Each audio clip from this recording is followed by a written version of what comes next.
ഞാനൊരു കഥ പറയട്ടെ. എന്റെ പേര് ആത്മിക. കൂട്ടുകാരെ, ഞാൻ നിങ്ങളോട് ഒരു കാര്യം ചോദിക്കട്ടെ. നിങ്ങൾ ഭൂതത്തിനെ കണ്ടിട്ടുണ്ടോ?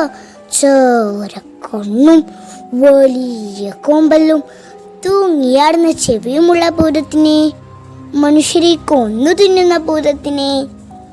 അങ്ങനെയുള്ളൊരു ഭൂതത്തിൻ്റെയും സ്വന്തം മകനെ പ്രാണനേക്കാളേറെ സ്നേഹിക്കുന്ന ഒരമ്മയുടെയും കഥയാണ് ഞാൻ ഇന്നിവിടെ പറയാൻ പോകുന്നത്. താഴെ വെച്ചാൽ ഉറുമ്പരിക്കും, തലയിൽ വെച്ചാൽ പേനരിക്കും എന്നും പറഞ്ഞുകൊണ്ടാണ് നങ്ങേൽ തൻ്റെ മകനെ ഓമനിച്ച് വളർത്തിയത്. അങ്ങനെ അവന് 7 വയസ്സ് തികഞ്ഞു. നങ്ങേൽ എഴുത്ത് പഠിപ്പിക്കാൻ അവനെ പള്ളിക്കൂടത്തിൽ വിട്ടു. പള്ളിക്കൂടത്തിൽ പോകുന്ന വഴി വലിയൊരു പാറക്കെട്ടുണ്ടായിരുന്നു. പാറക്കെട്ടിൻ്റെ മുകളിൽ ഒരു ഭൂതം താമസിച്ചിരുന്നു. വഴിപോക്കരെയെല്ലാം വഴി തെറ്റിച്ച് കൊണ്ടുപോകാനാണ് അവൻ്റെ പരിപാടി. പല രൂപത്തിലും പ്രത്യക്ഷപ്പെട്ടു.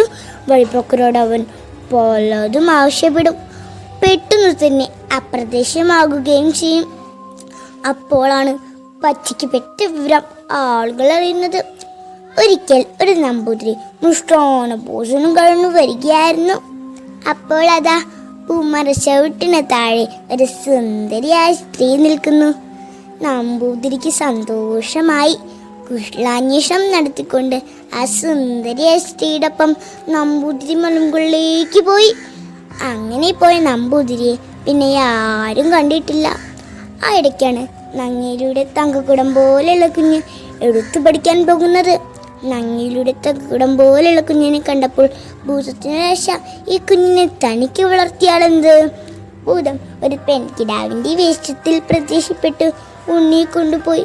സന്ധ്യയായിട്ടും ഉണ്ണിയെ കാണാത്തത് കൊണ്ട് നങ്ങേലി മലമുകളിൽ അന്വേഷിച്ചു നടന്നു. അപ്പോഴാണ് നങ്ങേലി ആ വഴി വന്ന ചാത്തനെ കണ്ടത്. നങ്ങേലി ചാത്തനോട് ചോദിച്ചു, ചാത്താ ചാത്താ, ഈ വഴിയെങ്ങാനും എൻ്റെ ഉണ്ണിയെ കണ്ടോ ചാത്താ? ചാത്തൻ പറഞ്ഞു, തമ്പ്രാട്ടി, മലമുകളിൽ കളിക്കുന്നത് കണ്ടു. കൂടെ ഒരു കൊച്ചു തമ്പ്രാട്ടി ഉണ്ടായിരുന്നു. മലമുകളിലെ അഭീകരനായ ഭൂതമാണ് തൻ്റെ ഉണ്ണിയെ കൊണ്ടുപോയതെന്ന് ഞങ്ങൾ നെട്ടിലൂടെ മനസ്സിലാക്കി കരഞ്ഞുകൊണ്ട് ഭൂതത്തിൻ്റെ അടുത്തേക്ക് ചെന്നു. അല്ലേ ഭൂതമേ, എൻ്റെ ഉണ്ണി എനിക്ക് തിരിച്ചു തരൂ. ഉണ്ണിയുടെ അമ്മയെ തിരിച്ചറിഞ്ഞ ഭൂതം എന്തു ചെയ്തെന്നോ? വലിയ കൊടുങ്കാറ്റുണ്ടാക്കി നങ്ങേലിയെ പിന്തിരിപ്പിക്കാൻ ശ്രമിച്ചു. നങ്ങേലി പതറിയില്ല. ഭൂതം പല വിദ്യകളും കാണിച്ചു. ഒരടി പോലും പുറകോട്ട് നിൽക്കാൻ നങ്ങേലി തയ്യാറായില്ല. അവസാനം ഭൂതം പറഞ്ഞു, നിന്റെ 2 കണ്ണുകളും ചൂടിനടുത്ത് എനിക്ക് തരാം, ഞാൻ നിന്റെ ഉണ്ണിയെ തരാം. പാവം അമ്മ തൻ്റെ ഉണ്ണിയെ കിട്ടാൻ വേണ്ടി 2 കണ്ണുകളും ചൂടിനടുത്ത് ഭൂതത്തിനെടുത്തു. ഭൂതത്തിൻ്റെ സൂത്രം കണ്ടോ? അമ്മയ്ക്ക് കണ്ണില്ലാതായല്ലോ. ഭൂതം കുറേ തെച്ചിപ്പൂ പറിച്ച് മന്ത്രം ജപിച്ച് മറ്റൊരു ഉണ്ണി ഉണ്ടാക്കി നങ്ങേലിക്ക് എടുത്തു. നങ്ങേലി തൻ്റെ ഉണ്ണിയെ തലോടി. നങ്ങേലിക്ക് മനസ്സിലായി ഇത് തൻ്റെ ഉണ്ണിയല്ലെന്ന്. നങ്ങേലി പറഞ്ഞു, പെറ്റമ്മ പറ്റിക്കുന്ന ഭൂതമേ, ഞാൻ നിന്നെ ശപിക്കാൻ പോകുന്നു. നങ്ങേലി ഉടനെ തന്നെ ശപിക്കാൻ തുടങ്ങി. ഒരു പെറ്റമ്മയുടെ ശാപം തനിക്ക് താങ്ങാൻ കഴിയില്ലെന്നറിഞ്ഞ ഭൂതം അവരുടെ 2 കണ്ണുകളെ ഉണ്ണിയും തിരിച്ചു നൽകി. ഉണ്ണിയെ വേർപിരിയാനുള്ള ഭൂതത്തിൻ്റെ വിഷമം മനസ്സിലാക്കിയ നങ്ങേലി വർഷത്തിലൊരിക്കൽ വന്ന് ഉണ്ണിയെ കണ്ടുകൊള്ളാൻ ഭൂതത്തിന് അനുവാദം നൽകി.